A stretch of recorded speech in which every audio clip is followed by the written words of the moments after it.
Proses penguraian obat secara umum ada 5 proses, ada oksidasi, hidrolisis, isomerisasi, fotolisis, dan polimerisasi.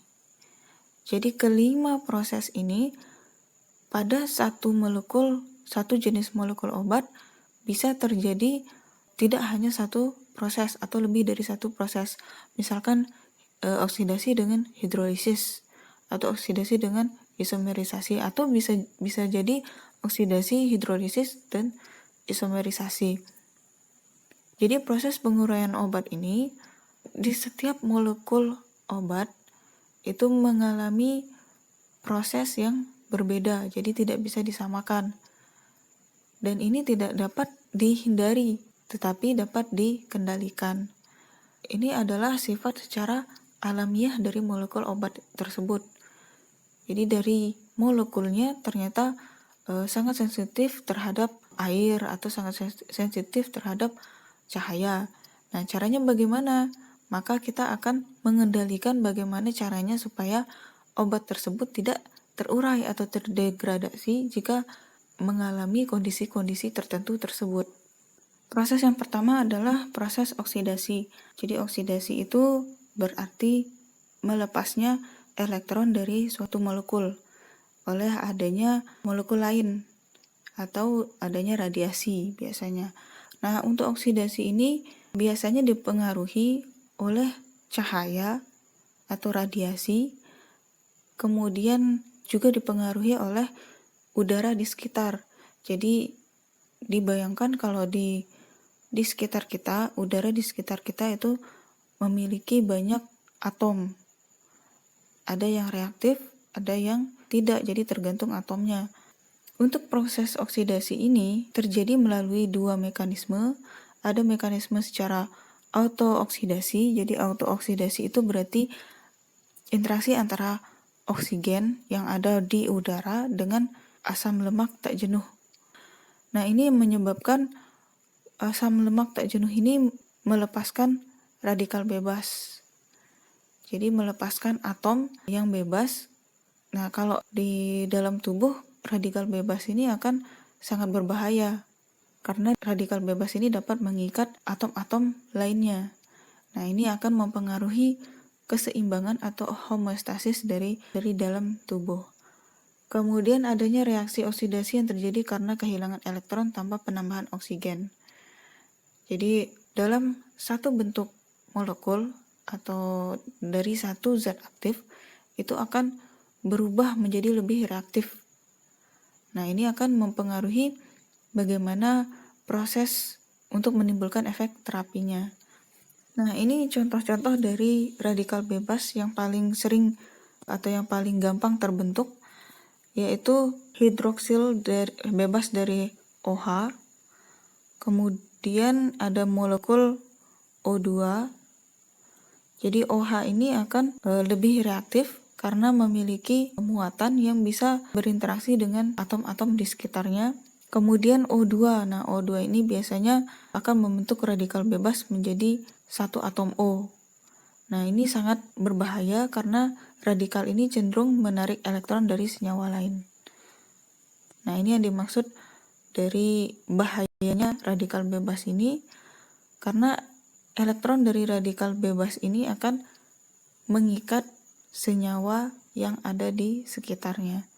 Nah, yang awalnya senyawa lain ini memiliki fungsi yang khusus, tapi karena ditarik oleh elektron dari radikal bebas ini, maka senyawa ini tidak dapat berfungsi sesuai dengan fungsinya.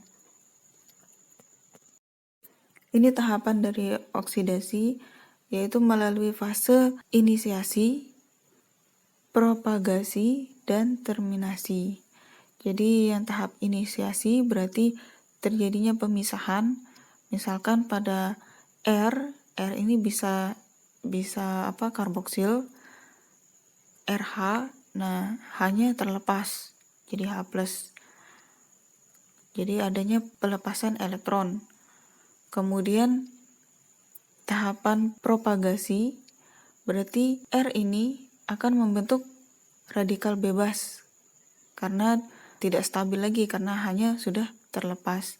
R ini akan berinteraksi dengan molekul di sekitarnya, misalkan O2. Jadi membentuk radikal peroksida ROO.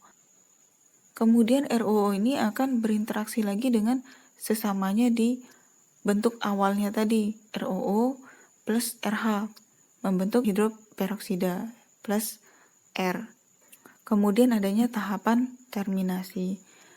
Jadi awalnya produk ini berupa produk yang emang didesain untuk mendapatkan fungsi yang aktif, atau dalam hal ini berarti memberikan efek terapi yang ditentukan, tapi ternyata setelah adanya proses oksidasi ini menyebabkan zat aktif ini tidak berefek, atau zat aktif ini memberikan efek yang tidak sesuai dengan pada labelnya. Jadi intinya oksidasi adalah reaksi yang terjadi karena kehilangan elektron tanpa penambahan oksigen. Jadi kesimpulannya, molekul tersebut menjadi lebih reaktif atau memiliki sisi yang dapat mengikat atom-atom di sekitarnya. Nah, biasanya biasanya obat-obat yang terjadi oksidasi itu yang paling sering adalah vitamin C atau asam askorbat. Di vitamin C ini kalau secara gampangnya jika diperhatikan, yang awalnya membentuk serbuk yang berwarna putih, saat dikenakan pada cahaya, bisa jadi wujudnya yang awalnya berwarna putih akan berubah menjadi berwarna kuning atau berwarna lebih kehitaman. Nah, ini yang menandakan bahwa vitamin C atau asam askorbat ini telah mengalami oksidasi. Oke, faktor yang berikutnya adalah hidrolisis. Jadi hidro artinya air, lisis artinya pecah atau memisah. Jadi proses ini atau faktor hidrolisis ini biasanya dipengaruhi oleh air. Atau secara umum kita sebut dengan solvolisis. Jadi solvolisis itu adalah proses obat yang terurai karena bereaksi dengan pelarutnya. Tapi kalau secara khusus pelarutnya adalah air, maka itu kita sebut dengan hidrolisis. Nah, jadi berbeda ya antara terionisasi dengan hidrolisis.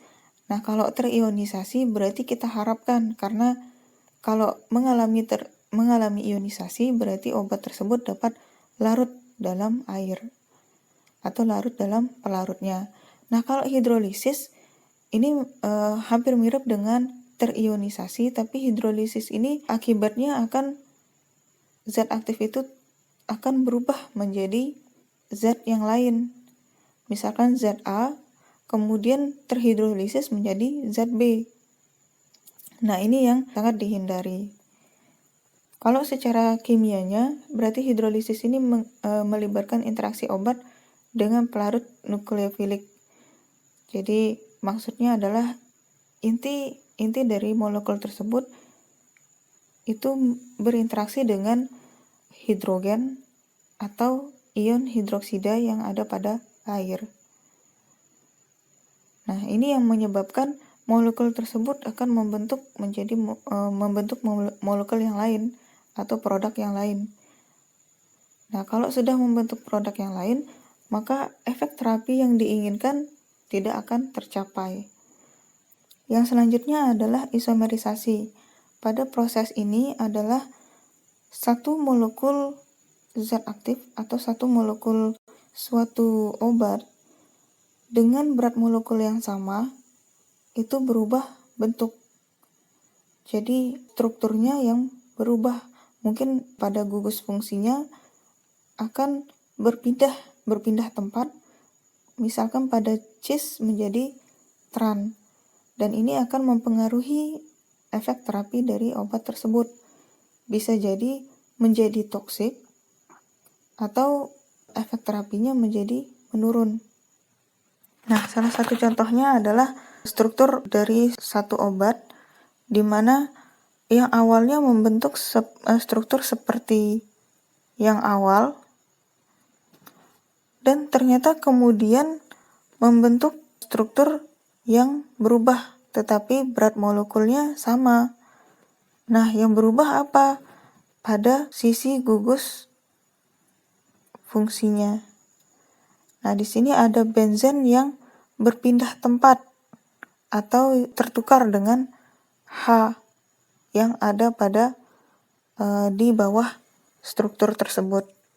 Nah, ini yang kita sebut dari perubahan cis menjadi tran atau tran menjadi cis. Struktur yang awal, yang pertama dengan yang kedua, ini memiliki struktur yang berbeda. Nah, kalau strukturnya berbeda berarti sifatnya juga akan berubah. Kalau sifatnya berubah, maka efek terapinya juga berubah. Kemudian proses fotolisis.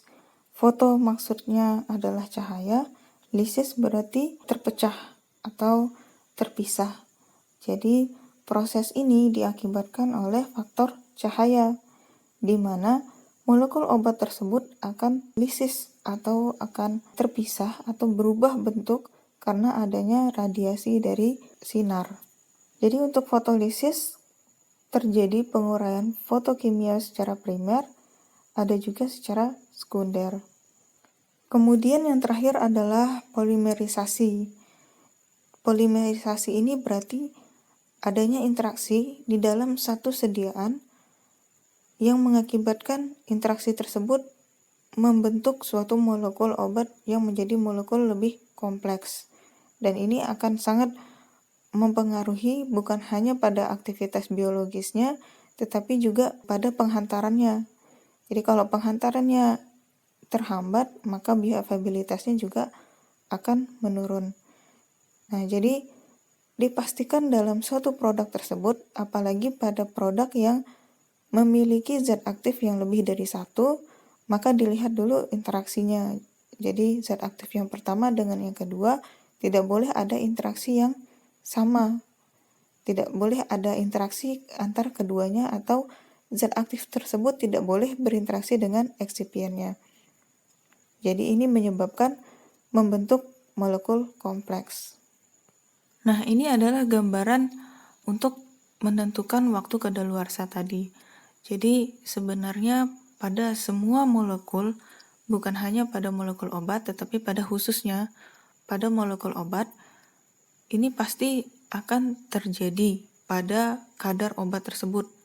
Nah, walaupun memang sudah secara maksimal kita lakukan pencegahan pada degradasi obat, tetapi obat ini pasti akan terdegradasi. Jadi dilihat pada gambar berikut, yang warna merah berarti molekul obat tersebut telah terdegradasi atau telah rusak. Jadi warna hitam berarti obat tersebut masih dalam bentuk utuhnya, masih dalam bentuk awalnya. Nah, seiring waktu, maka obat ini akan terdegradasi. Yang bisa kita kendalikan adalah waktunya. Bagaimana supaya durasi untuk terdegradasinya molekul obat ini dapat lebih panjang.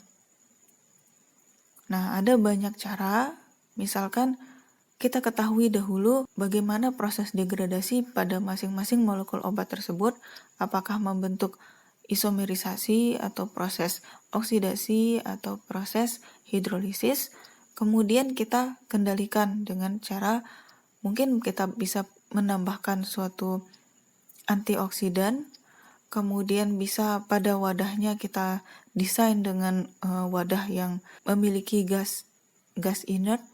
Jadi gas inert itu berarti di dalam wadah tersebut sudah dimodifikasi supaya tidak ada molekul-molekul yang dapat mempengaruhi stabilitas dari obat tersebut. Kemudian dari kemasannya juga bisa kita pilih dengan kemasan yang tidak dapat tembus cahaya untuk obat-obat yang mudah teroksidasi.